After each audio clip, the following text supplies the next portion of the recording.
Saturday people, what's up, guys? Thursday people, good to see you. Every day, there's a lot of the same people, I think. Saturday crew's pretty small. Oh, my goodness. All right, questions for Coach? It's like the Super Bowl. Oh, that's right, the draft. Big time. All right, what y'all got? What are you looking forward to about Saturday, and what kind of a format are you planning? The goal is to play a game. You know, there's two teams. We'll probably, Mitch, have to put the offensive line in like gray like we did last year so they can rotate through. It'll come down to depth, receivers, if we have enough guys at receiver. A lot of guys, have been limited, like Malachi and them. They can't get hit. They practice for us. But I'm pretty sure we'll be able to have two teams. And what am I looking for? I'm looking for a high standard of football. Like it can't be like last year where, you play well for a while, then you start fumbling the ball around. I don't care if you're a 2 or 3, whoever. Like the standard better be high. So if it's ugly, then we didn't accomplish what we wanted to accomplish this spring, right? So I'm expecting us to play really good football, and I look at this. A lot of people look at this like it's like a throwaway, like it's a celebration. I don't. I look at this like it's football, and I expect us to play good football and watch the guys compete. You all gonna do like live special team stuff too? We probably won't do live special team. Like last year, we did the XFL kick, but just that's where the injuries usually happen. So we'll still kick off. I watched Georgia's spring game and they ran down and thudded it.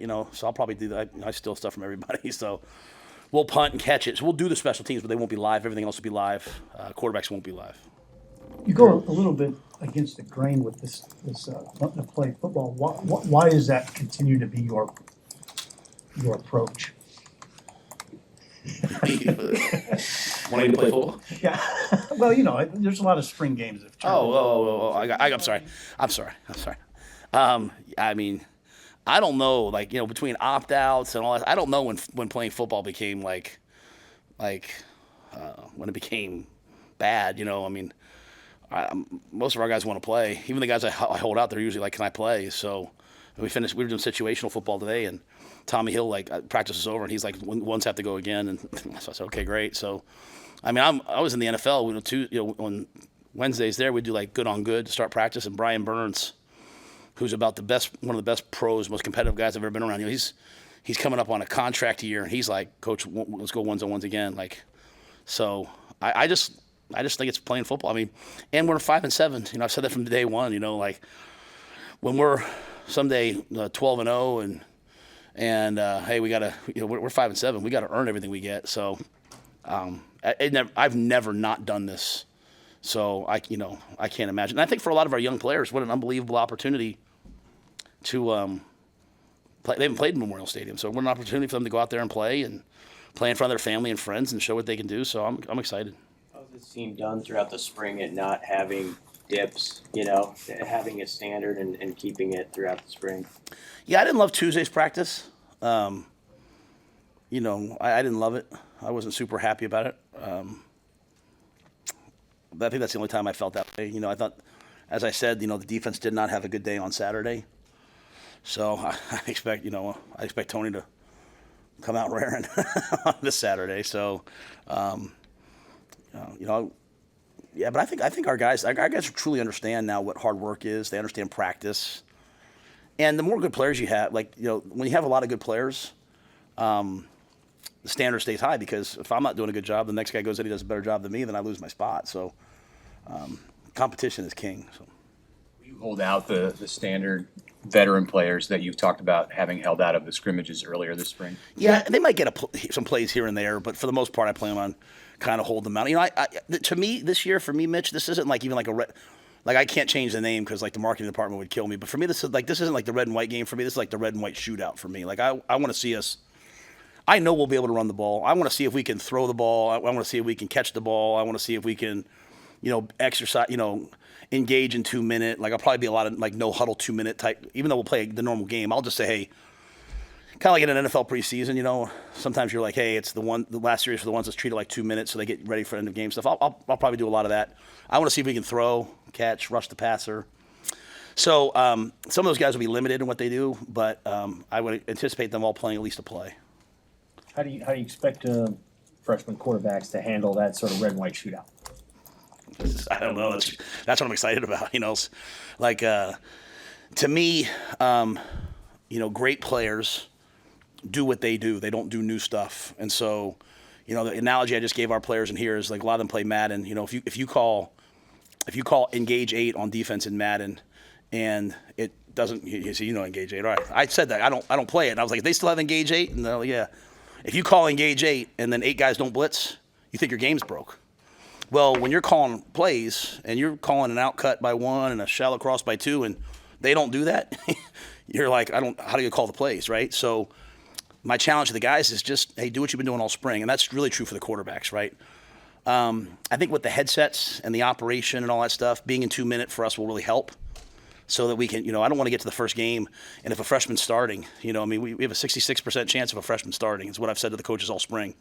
So I don't want to get there and all of a sudden it's the first time. And then if Heinrich's starting, it's his first time using the headset. So I really want this operation to flow, especially at the end of games. So I'm hoping it's loud so that the guys get used to, hey, we're on the road. We're at Purdue. You know, we have to go win the game. At the end of the game in 2 minutes, what's it going to sound and feel like? So those are the things I'm really looking for from a football standpoint. If it doesn't look the way we play, so be it.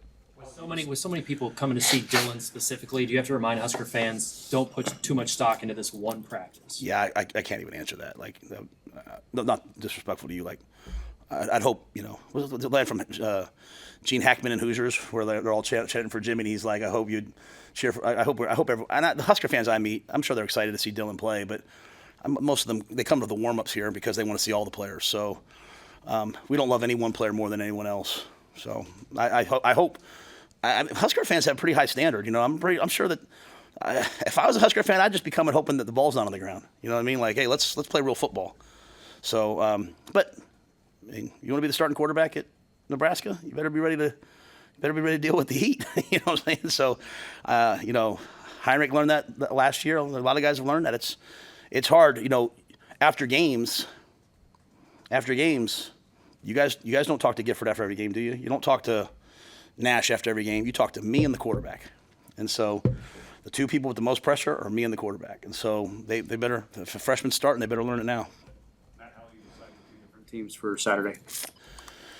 We'll always try to make it like one team will be like the one offense versus the one defense. Like this won't be like the NSL or anything. This will be the one offense versus the one defense. Quarterbacks will rotate through. All the quarterbacks will get a chance with the ones and the twos and the threes.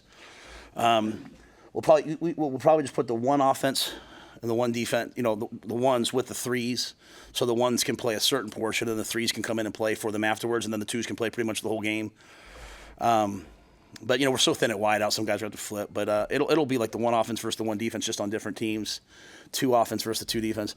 If I could have my druther, I could have my druthers, but I like when you play the offense versus the defense. But those scoring systems are always so weird. I can't even follow it. Like I did it one year and was like, what's happening? So I like to know who's winning. So. You know, I know this is kind of like another scrimmage for you guys as a team, but it's going to be in front of a really big crowd at Memorial Stadium. Does that raise the stakes for you at all when you're evaluating, you know, who played well and who didn't play well? Yeah, so maybe I'm not doing a good job saying it. That's what I mean. Like, I want to know who's going to go out there, and like I've said to our team, the Tuesday, Wednesday Huskers last year were better than the Saturday Huskers.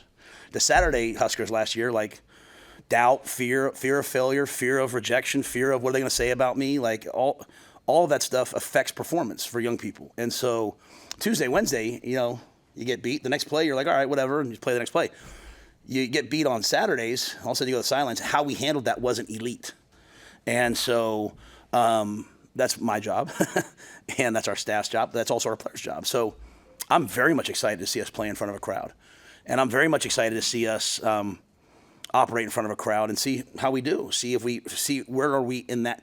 So just like there's a continuum in terms of like how we're blocking, how we're tackling, how we're carrying the ball, there's also a continuum in terms of are we improving at how we handle stress and how we handle pressure. So yeah, I'm very excited to play in front of crowds. You know, like we played in front of last Saturday probably 500 people, 150 people. This will be way different. And it'll be good for our guys. Omar Brown appears to have the best chance of being drafted this weekend of all the former Huskers. What did he do in the last year and a half to put himself in position to do that? Well, I mean, he completely changed his approach to everything. If you go back even this year, early in the year, I think he didn't start after, he started the first game. I don't know if he started the second or third game. I think Coop sat him down. I love Omar Brown because as a player, because he's really talented. He's got corner skills and a safety's body. I think he'll be excellent on special teams. I hope he gets drafted. I hope Quentin gets drafted. But I think we have 5 or 6 guys that it would behoove teams to bring in. And, just like I've always been proud of when we've had a first or second round draft pick, and we'll have lots of first and second round draft picks here over the years. I really love, I have teams calling me about Phelan Sanford, I can't wait for, if this is a guy who wasn't on scholarship when I got here. Then I put him on scholarship for the spring and said, I can't put you on scholarship for the fall. He's in training camp trying to figure out what job he's going to get for the fall to pay to go to school. We're able one day to get him a scholarship. Jamie Vaughn did an amazing job for us. Hey, got the rule change, got a waiver where we could get him a scholarship. Gave him a scholarship. He played when he was going to play. You talk about a day of NIL and everyone's getting paid. He was going to pay to go to school. And now I've got NFL teams calling me saying, hey, can you help us with him in case he doesn't get, probably won't get drafted, but will be a free agent. Can you get him in the roster? So, but Omar's really smart. He's athletic.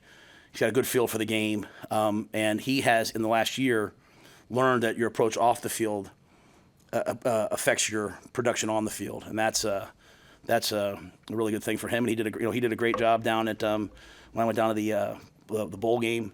A lot of guys had a lot of good things to say about his practice work ethic. And the best thing was he came up to me and said, Coach Rhule, you were right.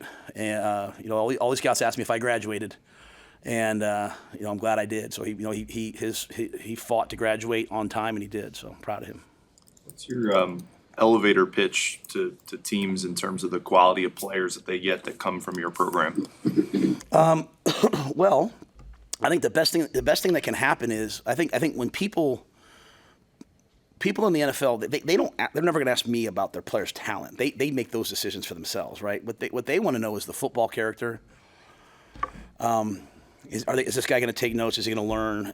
How does he learn? What's his football character like? Meaning, will he work? Will he practice? One of the major stats for a guy if he's going to be successful in the NFL is how often he practiced in college. So I learned that talking to guys over the years. So I think when people come and watch us practice, they know that we're going to be physical. They know that we're going to practice. But it's not about me. It's about our guys. Like when Quentin Newsome goes to a team and he shows up to practice every day, he takes care of himself, he's professional in the building, then people will say, let's go get more Nebraska guys. So just like us, I love recruiting players from programs that I know that they've been prepared well, so that I know when they get here, it's not a big transition. The same thing for the NFL. So all those guys are pros, and I think they'll do a nice job for whatever team gets them. Did you learn anything last year about the importance for this week in recruiting and how you can use this showcase to kind of spring forward into May and June to build your class? That's a great question. We put an official visit this year for the spring game as opposed to last year where we didn't. Last year we had visitors and all that. We've had a ton of people come through in the spring, but for the guys that are far away, we're using this as our official visit, which can be a little dangerous because it's not closer to June. But to me, what an unbelievable time to be in Lincoln. It should be good weather, I hope. If it rains, it rains. But, it's going to be good weather. It's going to be a great crowd, great stadium. Hopefully we play really well. Baseball game, softball game, lots of action. So we decided to use this as an official visit specifically for guys kind of from fly-in states. And then the local guys that we have, they can drive over. So it's almost like some of those local guys get 2 official visits because they can come over for the game and see the guys on the visits and then come back for their official visit. So we were very strategic kind of in making that change. Having been in the NFL and in college for so many years, what is more stressful, a signing day for you or a draft day for you, and what are the main similarities and differences? Signing day is way more stressful because he's got the Giants thing on him. Like literally when I was a young assistant at the Giants, you sat in your office, you watched the draft. 15 minutes before your pick was up, you walked in the room. You know, they make your decision, and you walk back to your office and you watch the rest of the draft. And then, as a head coach, you know, you're obviously in those meetings, but you know, you get to pick. In recruiting, you know, you have to hope they sign, you know, and then you're waiting for the thing to come through, and now you're hoping they stay. So it's a lot more stressful in college. And just to clear this up, because some of you guys I've heard are doubting my truthfulness. Both Heinrich and Dylan had 99-yard touchdowns drives, which is why I was confused. So.